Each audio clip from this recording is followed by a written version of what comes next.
Hello, boys and girls. You're now watching Peter's WWE Raw Recap, aka Another Night of Champions 2015. I'm your host, Peter, of the New Day podcast. Sorry we didn't have one today because I was actually working on my live reaction videos from last night's Night of Champions.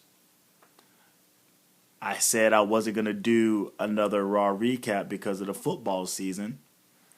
But this Monday night was the Jets versus the Colts. And I'm like, fuck that. I ain't watching that crap. Might as well watch Raw. I'm also from Peter and Jake Talks Wrestling, which will do a full discussion review of Raw. Peter Talks SmackDown as well. So if this is your first time checking out Peter's Raw Recap or any Peter and Jake Talks Wrestling YouTube material, be sure to check out this stuff prior. Definitely check out the reaction video. I said I was going to do like 3, but I ended up just doing 2. That was Sting versus Seth Rollins and Seth Rollins versus John Cena. There's a little box with the action so you see what I'm actually reacting to rather than just me sitting there looking. Well, anyway, let's get into this Raw again, also known as Another Night of Champions 2015. I rolled up on it pretty late. I would say about 5 minutes late. And what I caught was like the Wyatt family beating up Roman Reigns. Well, not necessarily beating him up, but it was a brawl ensued. But what I can take from it is that Roman Reigns probably started the show and he called out Bray Wyatt. He called it the whole damn Wyatt family for a fight. And he sure did get one. It wasn't even like a sanctioned match. It was just them, Bray and Roman Reigns with no referee, just kind of going at it. And then Braun and Harper jump in and they start beating them down. And Ambrose comes with the save, but then the numbers games take over. And then the returning Randy Orton comes for the save. This just goes to show, this entire thing is just goes to show that how much it takes to take Braun Strowman down. He was the star in this by taking a lot of hits and not going down. But they flee, the Wyatt family, they flee, and the baby faces, Ambrose, Orton, and Reigns, they stand strong in the ring. And that's the opening segment. Something different than a damn long-ass promo. They do it at least, I think they do something like this once every month and a half or so, where it's like they break away, and then if you listen to all the other podcasts, it could be like, man, it's about time they did something else rather than an opening segment with a 15-minute Seth Rollins, Triple H, Stephanie McMahon promo. It's like they do it in cycles. I think they do it every like 6th episode. They'll just start with like something different. So wait 6 weeks from now, and they'll probably do the same exact thing. The storyline is that Cain is back. He returned from his ankle injury set by Brock Lesnar. And the last time we saw him was at Night of Champions as the Demon Cain. But Seth Rollins is kind of panicking in the back. He's like, I know he's back, but he's talking about Cain. Corporate Cain just happens to be in the room that he steps into. And Seth is trying to explain to him that, about what happened last night. And Cain plays dumb. But not only does he play dumb, this episode he actually kind of, Jesus Christ. Again, the Raw general manager bothers me every once in a while. But he's playing like Wally Beaver or something. Like he's like Leave It a Beaver, like attitude. It's kind of creepy, like, yeah, like a little too happy-go-lucky. And he plays stupid on the idea that he has no recollection of what happened last night. But then in that room, he tells him that you actually have a rematch with John Cena for the U.S. belt. All right. Next up, we got the Cosmic Wasteland featuring Stardust and the Ascension versus Neville and the Lucha Dragons. Another rematch. Again, another Night of Champions. It's a lot of action, whatever. Kalisto gets the hot tag, and there's this one place where Neville botches getting Cody over the top rope. But nevertheless, that continuing hot tag by Kalisto, which was a House of Fire, some good-looking stuff. He didn't miss a beat. He wins with Salida del Sol. I think he pins like Connor for the win. And it looks like the Neville and the Lucha Dragons get their win back. Seth is backstage. He's still panicking. He runs into Triple H and Stephanie, and he's freaking out. And he's telling them that Cain's there, and that like he set a match with John Cena, and they're like, "Oh, really? Okay then." So they're like, "Yo, focus on your match. Everything's cool. We'll deal with Cain. Just focus on your match with John Cena. We'll handle Cain." The next match, we get Ryback versus Bo Dallas with Kevin Owens on commentary. The shoot at the beginning that Bo Dallas does on Ryback is that he basically congratulates Kevin Owens.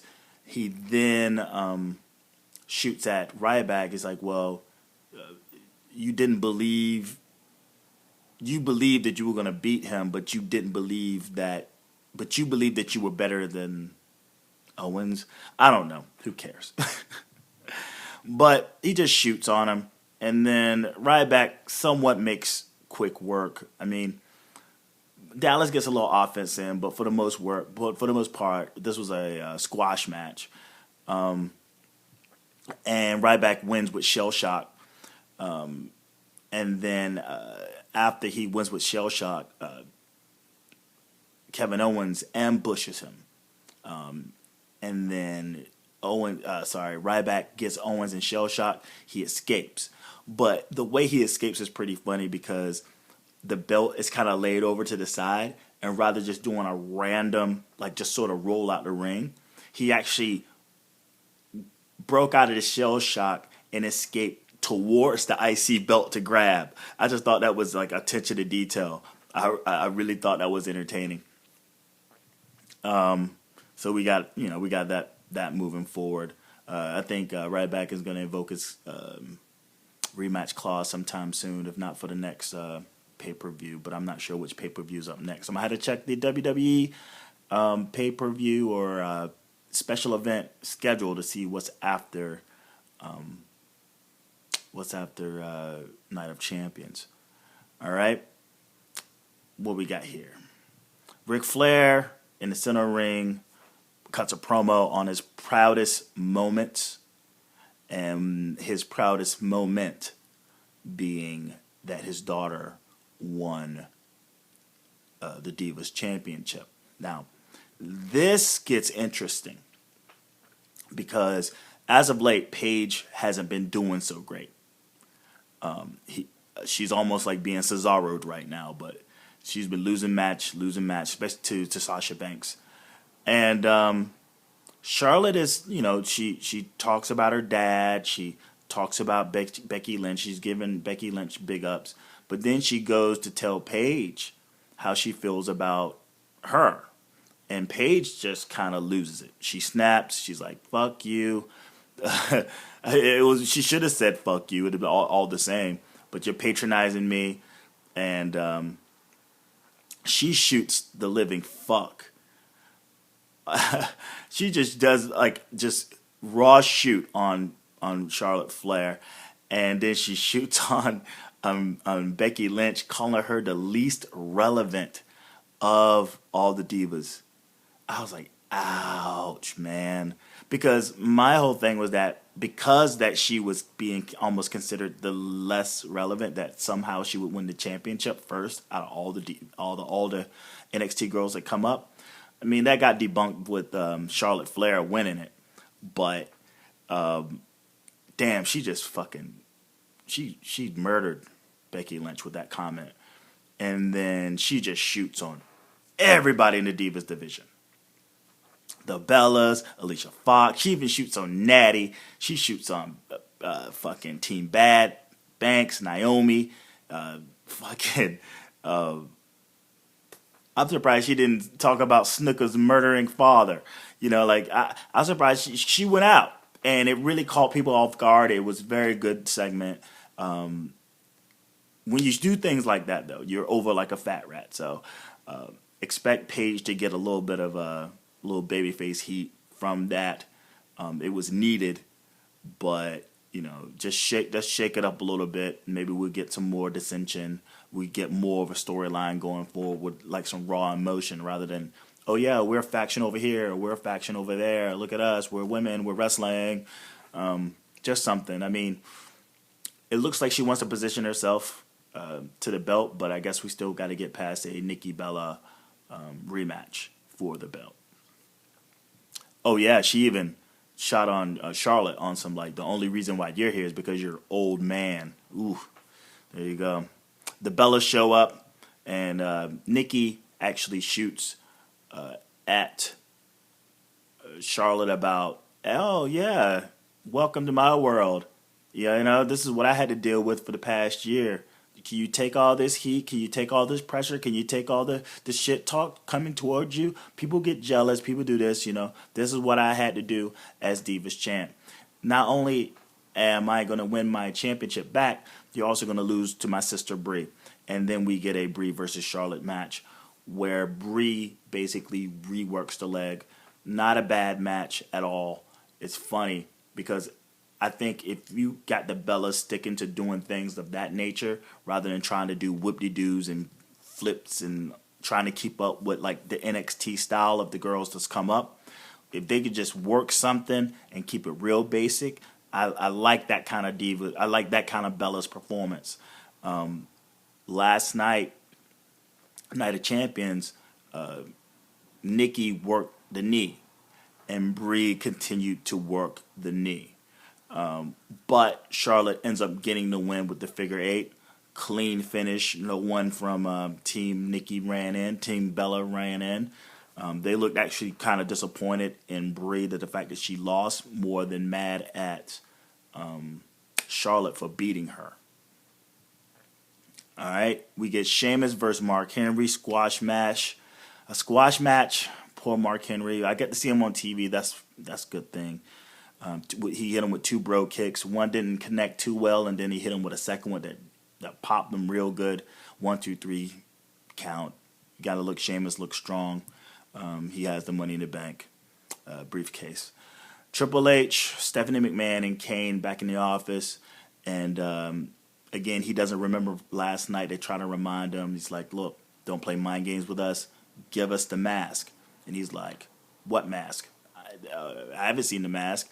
If the mask is missing, then there's gonna be a problem. He snaps from like Leave It to Beaver to like, you know, the Demon Cain. It was kind of like that was kind of cool.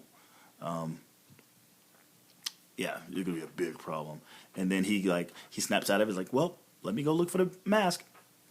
And then we get Paige and Nattie backstage. It's basically Nattie coming up to let her know that she was really unprofessional. And that she really ruined Charlotte's night. That was Charlotte's night. That she understands her frustration. Nattie, definitely Nattie, of all the divas, want to be frustrated. If anyone deserves to be frustrated, is Nattie. I've been a fan of Nattie for a while. Even when she was with the Sisters of Destruction, that was her and Beth Phoenix. I thought they were awesome, but they just kept losing matches. And then Beth Phoenix just left. I think she wanted to become a mom. And then Nattie, you would think that she was going to like ascend to the title, but that wasn't the case. She actually descended to NXT and she helped her husband, Tyson Kidd, become a little more popular. So, so she, nothing's really been on her side other than, say, her spot on the Total Divas show. She says at the very end that, she's going to have her match. It's her first match back on Raw in quite some time, and it's against Nyomi. And she tells Paige the only person that's standing in her way is her. Like she's in her own way. Her problem, basically. You know what I'm saying. The next match, we got the New Day with Rusev, who actually make a really cool team. The New Day, they big them up, They even when Rusev came to the ring, they did the thing with his little intro with them, and they were like, "Yeah." I can see Rusev like, "Yeah, you're right, man. Yeah, this is awesome," because he's always rolling solo, and any and every time he's ever been on a tag team, they've all turned on him. So this is like the first time he's been in a tag team. Just toss together some shit that where the people that he tagged with were actually pals with him. So that was pretty refreshing to watch. This versus the Dudleys and Dolph Ziggler. The New Day show up first and they cut a promo. Just to keep it short, Woods is pretty pissed off because he's holding a bag. It's like a bag of weed, but it's actually a bag of the table, a piece of the table, and he says that this was basically shoved up his ass. They pulled this out of his ass. Decent match, a lot of action. Dolph is in the ring for the most of the match. They cut the ring off. You don't get to see too much Bubba or Devon, but there's one point where the trombone makes an appearance, and he starts doing. He's like, yo, watch this. He starts doing the Rusev theme on the trombone, which was pretty fucking badass. And by the way, speaking of the New Day, and I'll get to the rest of this, Table for Three, the new WWE show, Table for Three, where they get like three people sitting talking about like who they, talking about their WWE careers. The first one kicks off with the New Day. And I watched this before I went to sleep maybe 2 nights ago, and it was fantastic. Good stuff. If you haven't watched it yet, go watch it. Watch it now. Do what you can. Good conversation between the three of them. You really get to see what they're all about. Even as heels in New Day, they're coming up as baby faces anyway. But this should even put them even more over as baby faces if you watch this. If you watch the show, but there's a part where Rusev kind of loses it, and he's yelling at Dolph Ziggler, "Lana's mine, Lana's mine." Rusev gets the pin on Dolph Ziggler after super kicking the living shit out of him. After Dolph Ziggler super kicks the living shit out of Wood, who, he knocks the trombone out of his hand and for the distraction. So the New Day and Rusev win that. We get Nattie versus Nyomi, and if you do remember, this is like maybe like a year ago, maybe a year and a half ago, when the whole Jimmy Uso and Nyomi versus Tyson Kidd and Natalya feud was going on. And I think this is maybe before Paige showed up, shortly after Paige showed up. And they were having these really awesome athletic matches. And they started off the same way. So if you ain't seen this before, if you forgot it, go back and check out those last matches, these super athletic matches between Nyomi and Natalya. I think Nyomi ended up winning all of them, and this was no different. Nyomi actually wins this match with a distraction from Sasha Banks, and then she hits Natalya with the one wrestling move that I would love applied on myself, the rear view. So if Nattie's back, that's cool. We'll see what happens with this women's division, but it's just, come on, man. It's a little too convoluted. Need to keep it down to 4 girls. basically like going for the titles. And I was thinking about this today. Like, if you are gonna have a second storyline or something, or you're gonna have like, you got 9 girls here. You got Nattie. I mean, why not just bring in like a Divas like mid card belt? Why not? Why not? Fuck it. We got 2 segments of the Divas anyway. And if both of them aren't going for the championship, then you might as well reserve like a second tier belt. Next up, we get the Big Show versus Cesaro. Big Show versus Cesaro. And Cesaro loses. It's not even worth going into this match. I mean, Big Show manhandles him. And there's a spot where Cesaro tries to suplex the Big Show into the ring, 3 attempts. He had already had a sore back because the Big Show, off a dive off of the announce table, he catches him and puts him into the turn post, and he tries to get him in. The suplex takes about 4 attempts. He finally gets him in, but then his back is shot, which leads into a KO punch by the Big Show, which results in a victory. 1, 2, 3. They're preparing for him for Madison Square Garden versus Brock Lesnar, so he has to look somewhat strong. But hey, Cesaro, the workhorse, goes down in flames yet again. Cesaro sections. That Cesaro section is about to end up outside.